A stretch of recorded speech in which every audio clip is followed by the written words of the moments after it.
అమ్మవారితో నేను అన్నప్పుడు దాని అర్థం ఏమిటంటే అమ్మవారు అయ్యవారు అని కాదు, పరమేశ్వరుడితో చెప్పుకోవాలి అని. దానికి శరణాగతి అని పేరు. శరణాగతి అన్న మాటకు అర్థం ఏమిటో తెలుసా? మీ బలహీనతని భగవంతుడి దగ్గర చెప్పడం. అందుకే మీరు ఎప్పుడైనా శరణాగతి చదవండి. రుక్మిణీదేవి శరణాగతి, తన బలహీనత చెప్తుంది. గజేంద్ర మోక్షణం శరణాగతి, తన బలహీనత చెప్తాడు.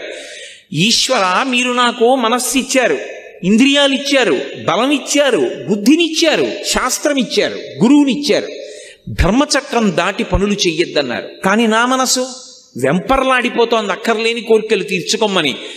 ఈశ్వర, నన్ను నేను నిగ్రహించుకోలేకపోతున్నాను, నా మనసును నేను వశం చేసుకోలేకపోతున్నాను, నేను దానికి లొంగిపోతున్నాను, తప్పులు చేస్తున్నాను, మీరే నన్ను ధర్మంలో నిలబడేటట్టు చెయ్యండి, ఇక నన్ను నేను నిగ్రహించుకోలేకపోతున్నాను అని ఉన్న మాట ఉన్నట్టు ఈశ్వరుడి దగ్గర చెప్పాలి.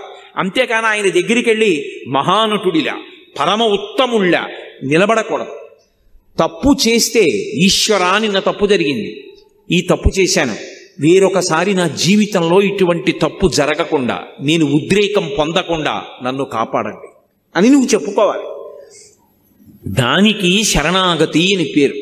దుర్జటి కాళహస్తీశ్వర శతకంలో శరణాగతి చేశాడు.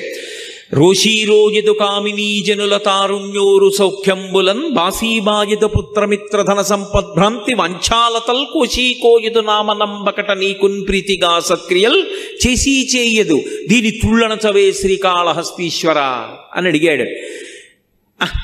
ఏమి సుఖం లేదు అనిపిస్తుంది, మళ్ళీ అదే సుఖం అడుగుతుంది. ఏం పిల్లలు లేదు అనిపిస్తుంది, మళ్ళీ పిల్లల వెంటబడుతుంది. ఏం డబ్బు లేదు అంటుంది, మళ్ళీ డబ్బు కోసం వెంపర్లాడుతుంది. ఇలా వదిలిపెట్టినట్టుంటుంది, మళ్ళీ ఇలా పట్టుకుంటూ ఉంటుంది. దీన్ని నేను ఆపలేకపోతున్నాను శంకర, మీరు దీన్ని నిగ్రహించండి అన్నాడు. అంటే శరణాగతి అన్న మాటకు అర్థం ఏంటంటే మీ బలహీనత మీరు పరమేశ్వరుడికి చెప్పడం. దానికి శరణాగతి అంటారు. అప్పుడు అది రెండో మార్గం.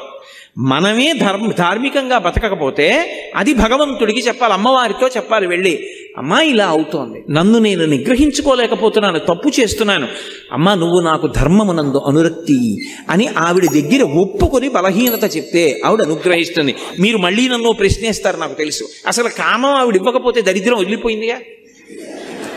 అసలు కామం పెట్టడం ఎందుకు? ఆవిడే